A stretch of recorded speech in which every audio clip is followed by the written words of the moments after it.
mensahe sa isa't isa. Oo. Tagalog, ah. Oh, ang galing mag-Tagalog ni Jake. Eh. Be, I say this to you almost every day. I'm so proud of you. First, napaka-introvert mo, but now you face your fears. I can see you on social medias. You're on a big screen, being so talented. Thank you so much. Thank you so much for a good provider and example for our boys. I'll say it again. I love you, and I'm always be your number one fan. Ikaw ba, may message ka kay Jake? Pogi ka. Hoy, ikaw. Hindi naman talaga eh. Si Jake ang may message kay Jessie. Yes po, ang message ko sa'yo, be, inaayat ka launay. Mahal na mahal kita ever since.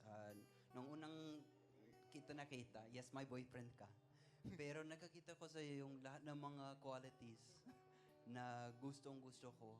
At hanggang ngayon, hindi ka pa rin nagbago. At doon po ako nagpapasalamat. Kaya, mahal na mahal kita.